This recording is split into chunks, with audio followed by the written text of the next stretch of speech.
नमस्कार, देवभूमि समाचार में आप सभी का स्वागत है। मैं हूं आपके साथ प्रज्ञा मिश्रा। बुलेटिन की शुरुआत करेंगे बड़ी और अहम खबर के साथ। तो सबसे पहले बात कर लेते हैं, खबर हल्द्वानी से है, जहां रक्षा मंत्री राजनाथ सिंह आज हल्द्वानी दौरे पर रहेंगे। रक्षा मंत्री विशाल जनसभा को आज संबोधित करने वाले हैं। आपको बता दें, धामी सरकार के 4 साल पूरे होने पर यह भव्य कार्यक्रम जो है वो आयोजित किया जा रहा है। कार्यक्रम को लेकर सुरक्षा के कड़े इंतजाम किए गए हैं। जनसभा को लेकर प्रशासन ने सभी तैयारियां पूरी कर ली है। इसके साथ ही भीड़ नियंत्रण के लिए भी व्यापक इंतजाम किए गए हैं।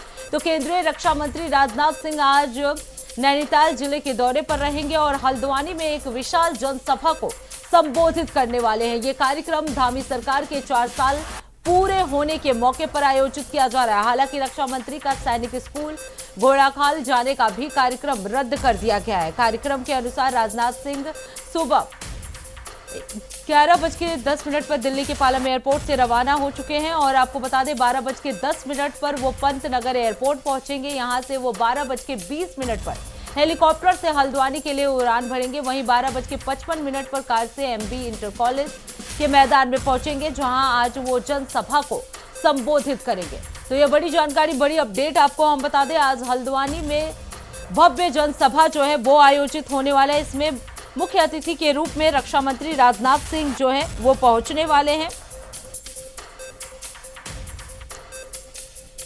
वही इस खबर पर विस्तार से जानकारी देने के लिए अभय कैंतुरा हमारे साथ जुड़ चुके हैं। अभय, कितने बजे राजनाथ सिंह जो है वो वहां पहुंचने वाले हैं और क्या कुछ कार्यक्रम जो है आज हल्द्वानी में रहने वाला है? राज्य सरकार के 4 साल 23 मार्च को पूरे होने जा रहे हैं। उससे पहले ही राज्य सरकार के जो कार्यक्रम है, राज्य सरकार की जो उपलब्धियां उनका जनता तक पहुंचाने का काम सरकार की तरफ सब तक किया जा रहा है। आज केंद्रीय रक्षा मंत्री राजनाथ सिंह का उत्तराखंड दौरा है, जिसमें हल्द्वानी में एमबी इंटर कॉलेज में उनकी एक विशाल जनसभा यहाँ पर आयोजित होने वाली है। अब से कुछ देर बाद ये कह सकते हैं कि लगभग 12:30 बजे के करीब केंद्रीय रक्षा मंत्री राजनाथ सिंह जी हल्द्वानी में पहुंचेंगे कार्यक्रम स्थल पर, जहाँ पर वो जनसभा को संबोधित करेंगे। कई विकास की जो योजनाएं हैं जिनका शिलान्यास और लोकार्पण होना है, उसकी सौगात उनकी तरफ से वहां पर दी जाएगी। लगातार राज्य सरकार कोशिश कर रही है कि इन 4 सालों में जो उपलब्धियां वो उपलब्धियां जनता तक पहुंच सके। जो राज्य की जन कल्याणकारी जो नीतियां हैं उनकी जानकारी जनता को यहाँ पर मिल सके। और ये कह सकते हैं कि पिछले दिनों हरिद्वार में भी गढ़वाल लोकसभा के लेकर बड़ा कार्यक्रम आयोजित हुआ था, जिसमें केंद्रीय गृह मंत्री अमित शाह यहाँ पर हरिद्वार में आए थे। उनकी तरफ से भी राज्य सरकार की जो उपलब्धियां थी उनको बताने का काम यहाँ पर किया गया था। बड़ी सौगात वहां पर भी विकास कार्यों के रूप में योजनाओं की यहाँ पर दी गई थी। और आज केंद्रीय रक्षा मंत्री राजनाथ सिंह भी यहाँ पर आ रहे हैं। राज्य में धामी सरकार के 4 साल पूरे होने आ रहे हैं, तो ऐसे में समझा जा सकता है कि सरकार अपने अंतिम वर्ष में विकास के कामों को और तेज करने के लिए, जनता तक इन उपलब्धियों को पहुंचाने के लिए और जो सरकार की जो नीतियां हैं, यानी जो भविष्य के लिए जो योजनाएं सरकार की तरफ से निर्धारित की गई है, उनको बताने का काम यहाँ पर किया जाएगा, ताकि इन सब चीजों से जनता सरकार के प्रति लामबंद हो सके, सरकार के साथ यहाँ पर जुड़ सके और जब चुनाव का समय आए तो भाजपा को उन सब चीजों का लाभ यहाँ पर मिल सके। आज का कार्यक्रम बड़ा इस रूप में भी कहा जा सकता है, क्योंकि हल्द्वानी में जब केंद्रीय रक्षा मंत्री राजनाथ सिंह जी यहाँ पर जनसभा को संबोधित करेंगे तो उसमें सीधे तौर पर बीजेपी के उन सब चीजों को, यानी जो चुनाव के जो कार्यक्रम होंगे उनको भी बताने का काम यहाँ पर किया जा सकता है। और जो विकास की योजना होंगी, चाहे वो आप मानसखंड मंदिर माला परियोजना के काम हो, ऑलवेदर रोड के काम यहाँ पर हो, या सेना के लिए जो वाइब्रेंट विलेज के रूप में जो काम यहाँ पर हो रहे हैं, तो उसके लेकर जो योजना है उन सबको विस्तृत रूप से बताने का काम केंद्रीय रक्षा मंत्री की तरफ से यहाँ पर किया जाएगा। और जिस प्रकार से अभी तक राज्य सरकार में धामी सरकार ने काम किया है, उस पर सरकार की पीठ थपथपाने का काम भी वहां पर केंद्रीय रक्षा मंत्री की तरफ से किया जा सकता है। जी बिल्कुल, जिस तरीके से आपने बताया कि लगातार केंद्रीय मंत्री जो है वो उत्तराखंड में पहुंच रहे हैं, 2027 में विधानसभा चुनाव भी है, तो क्या माना जाए अभय, क्या ये दौरा आगामी चुनाव को ध्यान में रखकर ही किया जा रहा है? बिल्कुल इन दौरों को इस रूप में समझा जा सकता है कि 4 साल का समय 23 मार्च को सरकार को पूरा होने जा रहा है। ये कह सकते हैं कि अब अगले वर्ष जो चुनावी जो वर्ष ये चल रहा है, इस वर्ष में सरकार पूरी तरीके से अपने आप को चुनावी मोड में यहाँ पर रखने का काम कर रही है। इसलिए जनता को पहले से ही पार्टी के पक्ष में लामबंद करने का काम सरकार की तरफ से किया जा रहा है, ताकि जिस चीज की कोशिश सरकार अभी तक इन योजनाओं के माध्यम से करती नजर आई कि जनता उनके साथ जुड़ सके, वो आगामी दिनों में यहाँ पर दिखने का काम उन योजनाओं के रूप में यहाँ पर हो सके। तो ये चुनावी कार्यक्रमों के रूप में भी सम्मिलित हो सकता है। और बीजेपी की जो चुनावी रणनीतियां हैं कि जनता को पहले से ही पार्टी के साथ लामबंद करने का काम यहाँ पर किया जा सके, तो उसकी भी एक पहल यहाँ पर मानी जा सकती है। दूसरी तरफ इस कार्यक्रम को इस रूप में समझा जा सकता है कि राज्य सरकार के इन 4 साल के बेमिसाल कार्यकाल को और बृहद रूप से आगे बढ़ाने का काम यहाँ पर होगा। और एक उपलब्धियों भरा जो कार्यकाल ये 4 साल का रहा है, उसको भी सराहने का काम यहाँ पर केंद्रीय मंत्री की तरफ से किया जा सकता है। जी बहुत बहुत धन्यवाद अभय इस खबर पे विस्तार से जानकारी देने के लिए। अब रुक कर लेते हैं अगली खबर की। हाल ही में खत्म हुए बजट सत्र में गंगा कॉरिडोर के लिए 10 करोड़ रुपए का बजट प्रावधान किए जाने पर हरिद्वार में चर्चाओं का बाजार गर्म हो गया है। आपको बता दें, व्यापारी नेता संजीव नैयर ने कहा कि सरकार को सभी स्टेक होल्डर्स को विश्वास में लेकर ही इस योजना को आगे बढ़ाना चाहिए। 1 साल पहले तक गंगा कॉरिडोर की योजना स्पष्ट नहीं होने के कारण व्यापारियों ने इसका विरोध किया था और कांग्रेस ने इससे मुद्दा बनाने की कोशिश भी की थी। मुख्यमंत्री पुष्कर सिंह धामी ने हरिद्वार दौरे पर कहा था कि गंगा, ऋषिकेश और शारदा कॉरिडोर सरकार की प्राथमिकता है और किसी को चिंता करने की जरूरत नहीं है। सरकार सभी स्टेक होल्डर्स को भरोसे में लेकर काम करेगी। हरिद्वार में गंगा कॉरिडोर पर व्यापारी और राजनीतिक दलों का विरोध था और यह मुद्दा आगामी चुनाव में प्रमुख बन सकता है। जो हरिद्वार और ऋषिकेश कॉरिडोर हमारा गंगा का बनने वाला है, जिस पर काम चल रहा है, वो हमारी प्राथमिकता में से है। इसमें 3 कॉरिडोर है, जैसे ऋषिकेश और हरिद्वार में गंगा कॉरिडोर और टनकपुर में चंपावत जिले में शारदा कॉरिडोर। माँ शारदा का प्रगति है और वहाँ माँ पूर्णागिरी का धाम भी है। तो तीनों ही कॉरिडोरों के लिए तीनों जो हमारे रिवर फ्रंट बनने अलग अलग जगह पर, उसके लिए इस बजट में धनराशि का प्रावधान कर दिया है, जिससे कि एक हेड खुल गया है। अब लगातार उस पर काम चल रहा है। कोई असमंजस नहीं है। जो भी काम करते हैं सबके आपसी समन्वय से करते हैं, हितधारकों से बात करके करते हैं। किसी को परेशानी होगी तो विकास वो बहुत न्यून रह जाएगा। इसलिए सबकी सहमति हो, सब लोग उसमें एक तरह से सहमत हो, उस काम को आगे बढ़ाएं। बहुत हमारा तो स्पष्ट कहना है कि कॉरिडोर बनाओ, स्वच्छ सुंदर, अच्छा सुंदर हरिद्वार बने। हम इसका स्वागत और अभिनंदन करते हैं। बिना तोड़ फोड़ के आप बनाएं, बजट पास करें, इससे दुगना बजट पास करें, हरिद्वार को साफ सुंदर और सुरक्षित बनाएं। इसके लिए सरकार को प्राथमिकता से विचार करना चाहिए, प्राथमिकता से इस पर बात करनी चाहिए। अब रुक कर लेते हैं अगली खबर की। उत्तराखंड कांग्रेस के वरिष्ठ नेता और प्रदेश चुनाव अभियान समिति के अध्यक्ष प्रीतम सिंह ने बताया कि दिल्ली में हुई पार्टी की बैठक में चुनाव को लेकर कुछ महत्वपूर्ण निर्देश दिए गए। उन्होंने कहा कि इन निर्देशों के तहत प्रदेश में पार्टी काम करेगी और चुनावी रणनीतियों को अमल में लाया जाएगा।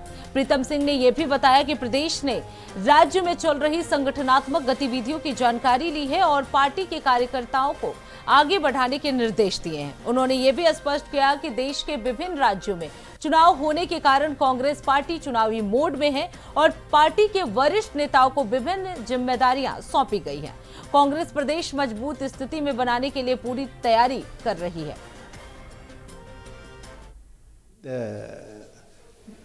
दिल्ली में जो है 2 बैठकें थी। एक तो सीईसी की बैठक थी।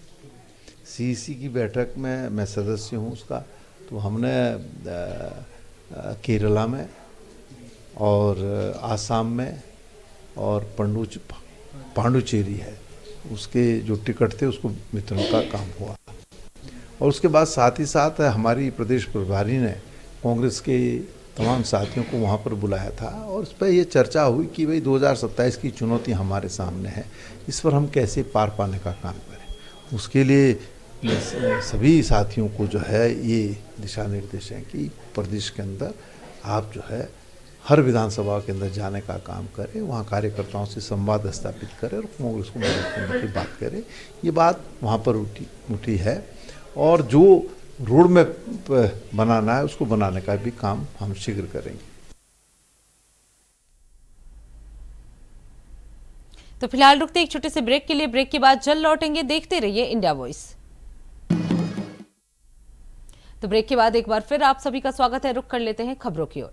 देहरादून में उत्तराखंड के नवनियुक्त 5 कैबिनेट मंत्रियों को स्टाफ मिल गया है और सचिवालय प्रशासन विभाग ने उनके निजी सचिवों की नियुक्ति कर दी है। खजानदास भरत सिंह चौधरी, मदन कौशिक, प्रदीप बत्रा और राम सिंह कैरा को स्टाफ आवंटित किया गया है। तो आपको बता दें, देहरादून में नए कैबिनेट मंत्रियों को उनका स्टाफ दे दिया गया है। नए मंत्रियों के निजी सचिवों की नियुक्ति भी कर दी गई है। कैबिनेट मंत्रियों को निजी सचिव भी सौंपे जा चुके हैं। आपको बता दें, मंत्रियों की संख्या बढ़ाकर 12 कर दी गई है। मुख्यमंत्री धामी ने कैबिनेट विस्तार किया था, जिसमें सभी मंत्रियों के अब निजी सचिव उन्हें दे दिए गए हैं।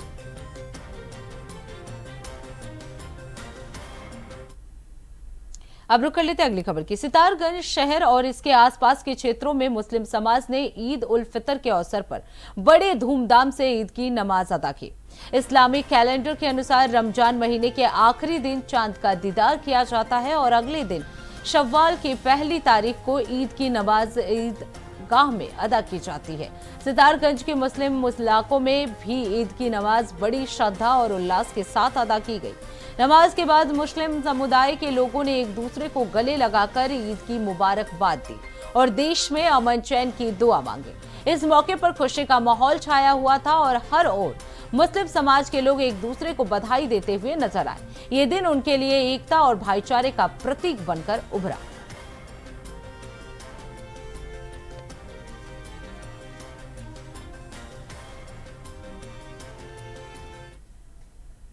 अब रुक कर लेते अगली खबर की। उत्तराखंड के मुख्यमंत्री पुष्कर सिंह धामी ने शुक्रवार को राज्य मंत्रिमंडल का विस्तार किया और सरकार में 5 नए मंत्रियों को शामिल किया। अब सरकार में मंत्रियों की कुल संख्या जो है वो 12 हो गई है। भरत सिंह चौधरी, खजानदास, मदन कौशिक, प्रदीप बत्रा और राम सिंह कैरा को मंत्रिमंडल में शामिल किया गया है।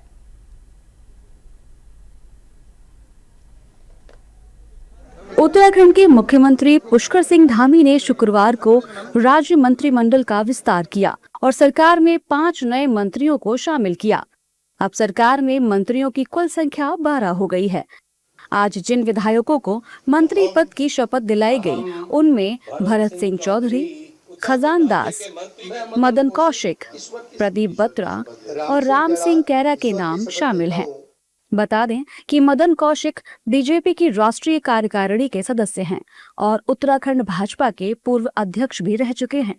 वहीं मंत्रियों के शपथ ग्रहण समारोह के बाद सीएम पुष्कर सिंह धामी ने सभी मंत्रियों को बधाई दी और कहा कि अब मंत्री परिषद के सभी खाली पद भर दिए गए हैं और सरकार लोगों के साथ उत्तराखंड के समग्र विकास के लिए काम करेगी। और आज वो पूरे हो गए हैं और सभी मिलकर अब उत्तराखंड राज्य के समग्र विकास के लिए काम करेंगे। अंतिम छोर में खड़े हुए व्यक्ति का विकास करने के लिए काम करेंगे। उत्तराखंड लोक भवन में आयोजित शपथ ग्रहण समारोह के बाद नए मंत्रियों ने भी अपनी प्राथमिकताएं बताई। मंत्री भरत सिंह चौधरी ने कहा कि जनप्रतिनिधि के रूप में उनकी पहली प्राथमिकता जनसेवा है। मंत्री पद की शपथ लेने के बाद मदन कौशिक ने कहा कि उन्होंने हमेशा पार्टी कार्यकर्ता के रूप में हर जिम्मेदारी निभाई है। कार्यकर्ता के रूप में जब पार्टी ने जो जिम्मेदारी दिया उसका निर्वहन किया है, चाहे संगठन हो या सरकार हो। आज सरकार में मंत्री के रूप में दायित्व मिला है। सभी के साथ मिलकर प्रदेश के विकास के लिए काम करेंगे और प्रदेश पूरे विकास की दृष्टि जो माननीय प्रधानमंत्री जी ने एक संकल्प के साथ हमें दिया, उसको आगे बढ़ाएंगे। मेरी प्राथमिकता, मैंने जैसे कहा कि हर जनप्रतिनिधि की प्राथमिकता जन सेवा होती है। जो भी दायित्व, जिस भी विभाग का दायित्व मुझे सौंपा जाएगा, पूरे प्रदेश में उसका हम अध्ययन करेंगे। कहाँ कहाँ क्या समस्याएं हैं, उनका निदान करने का प्रयास करेंगे। मैं धन्यवाद करता हूं अपने नेतृत्व का, पार्टी संगठन का, माननीय मुख्यमंत्री का, जिन्होंने प्यार और जिम्मेदारी दी। प्यार और जिम्मेदारी को मैं सेवा के रूप में लूँगा और उत्तराखंड की सेवा करूँगा और जो संकल्प लिया है कि सरकारी योजना का लाभ हर व्यक्ति तक पहुँचे, ऐसा संकल्प रहेगा और जो भी मेरे से हो सके अपने कर्तव्य का निर्वहन करूँगा। मंत्रिमंडल विस्तार पर लंबे समय से विचार चल रहा था, लेकिन इसमें लगातार देरी होती रही। राजनीतिक गलियारों में इस मंत्रिमंडल विस्तार को 2027 के आगामी विधानसभा चुनाव के लिहाज से जातिगत समीकरणों को साधने और क्षेत्रीय प्रतिनिधित्व को जिम्मेदारी देने के रूप में देखा जा रहा है, ताकि बीजेपी को लगातार तीसरी बार सत्ता हासिल करने में आसानी हो। अब रुक कर लेते हैं अगली खबर की। उत्तराखंड का आबकारी विभाग पिछले 3 वर्षों में अपने मजबूत प्रदर्शन के साथ राज्य के राजस्व को नई दिशा दे रहा है। विकास ने लगभग 100% राजस्व लक्ष्य हासिल किया, जिससे उनकी कार्यशैली का असर साफ दिखाई दे रहा है। हरिद्वार, देहरादून, नैनीताल और उधम सिंह नगर जैसे प्रमुख जनपदों में व्यवस्था सुधार में पारदर्शिता, नियंत्रण में सुधार हुआ है। आने वाले वित्तीय वर्षों के लिए विभाग ने 2026-27 में 2,604 करोड़ रुपए और 2027-29 में 2,693 करोड़ रुपए का राजस्व लक्ष्य निर्धारित किया। मदिरा दुकानों के आवंटन की प्रक्रिया अंतिम चरण में है, जिससे राजस्व संग्रहण में तेजी आने की उम्मीद है। विभागीय सुधारों से न केवल सरकारी खजाने को मजबूती मिली है, बल्कि उपभोक्ताओं को भी बेहतर सेवा मिल रही है। आबकारी आयुक्त ने लक्ष्य को प्राप्त करने के लिए आधुनिक तकनीकी और सख्त मॉनिटरिंग पर जोर दिया है।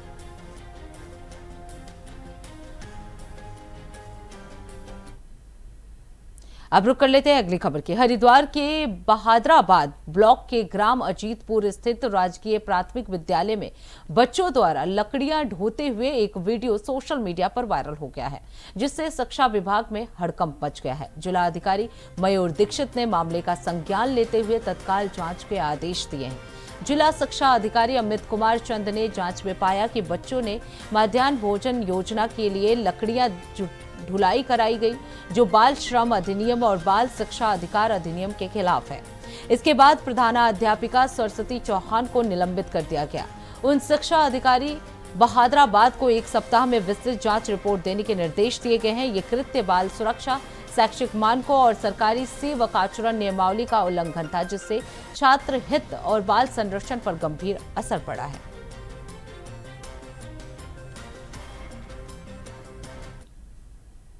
अब रुक कर लेते हैं अगली खबर की। देहरादून के एसएसपी प्रमेंद्र डोभाल ने कहा कि शहर में जनसंख्या लगातार बढ़ रही है और इसके साथ ही नशे का अवैध कारोबार भी बढ़ रहा है। एसएसपी ने बताया कि पुलिस इस समस्या को रोकने के लिए लगातार प्रयास कर रही है। पुलिस विभाग ऐसे इलाकों की पहचान कर रहा है जहां अवैध नशे का कारोबार हो रहा है। एसएसपी ने कहा कि पुलिस की कार्रवाई के परिणाम स्वरूप जल्द ही देहरादून को नशा मुक्त बनाने का लक्ष्य हासिल किया जाएगा। उन्होंने ये भी कहा कि पुलिस द्वारा की जा रही सक्रिय कार्रवाई से नशे पर काबू पाया जाएगा और शहर में शांति और सुरक्षा का माहौल बनेगा। एसएसपी ने नागरिकों से भी सहयोग की अपील की है ताकि ये अभियान सफल हो सके। देखिए, देहरादून जैसा आपने बताया, देहरादून में निश्चित तौर पे काफ़ी इसका फैलाव बहुत ज़्यादा है। देहरादून जनपद में 10 लाख से ऊपर पॉपुलेशन रहती है, जो अलग अलग जगह पे कई ऐसी जगह हैं जहाँ पर मैंड नहीं है। पुलिस बल की अपनी सीमाएं हैं। ऐसी जगह पे अगर कोई सूचना हमें देंगे, कोई सूचना हमारे समक्ष आएंगी कि जहाँ पर नशे की इस तरीके का घटनाक्रम कोई कर रहा है या नशा बेचने का, तो वहाँ पर हम निश्चित तौर पर कार्य करेंगे। अब रुक कर लेते हैं अगली खबर की। आज देहरादून सहित भारतवर्ष के विभिन्न हिस्सों में ईद की खुशी मनाई जा रही है। शहर के अलग अलग ईदगाहों में सुबह ईद की नमाज अदा की गई। सुभाष नगर ईदगाह पर हजारों की संख्या में नमाजी मौजूद थे, जिन्होंने नमाज अदा की। नमाज के दौरान लोगों ने देश में अमन, चैन और खुशहाली की दुआ की। इसके बाद नमाजी एक दूसरे से गले मिलकर ईद की मुबारकबाद दी। इस मौके पर सुरक्षा व्यवस्था को लेकर सभी जरूरी इंतजाम किए गए। एसएसपी प्रमेंद्र डोभाल ने स्पष्ट निर्देश दिए कि अगर कोई हुड़दंग करता है तो उसे जेल भेज दिया जाएगा। ईद के इस पावन मौके पर शहर में खुशियां और भाईचारे का माहौल बना हुआ है।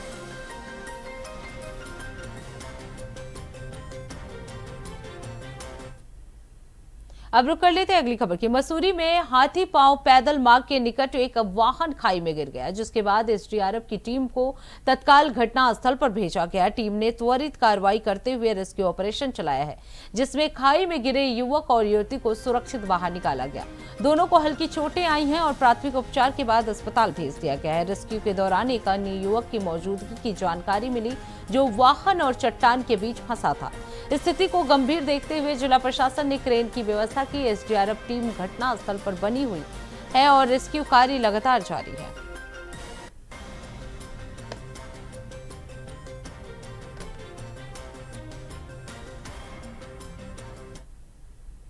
अब रुक कर लेते हैं अगली खबर की। देहरादून में डालनवाला क्षेत्र में तेज रफ्तार इनोवा कार की चपेट में आकर एक युवक की मौत हो गई। हादसे में 2 लोग गंभीर रूप से घायल हो गए हैं और कई वाहन क्षतिग्रस्त हो गए हैं। आपको बता दें, पुलिस ने आरोपी चालक के खिलाफ हत्या का मामला दर्ज किया और उसे गिरफ्तार कर लिया है। घटना के बाद पुलिस ने सख्त कार्रवाई करते हुए मुकदमा दर्ज किया और आरोपी को कोर्ट में पेश कर जेल भेज दिया गया है। पुलिस ने यह भी स्पष्ट किया कि इस तरह की लापरवाही को बर्दाश्त नहीं किया जाएगा और दोषियों के खिलाफ कड़ी कार्रवाई की जाएगी। ये कदम पुलिस की तरफ से सख्त संदेश है कि सड़क सुरक्षा को लेकर कोई भी लापरवाही स्वीकार नहीं की जाएगी।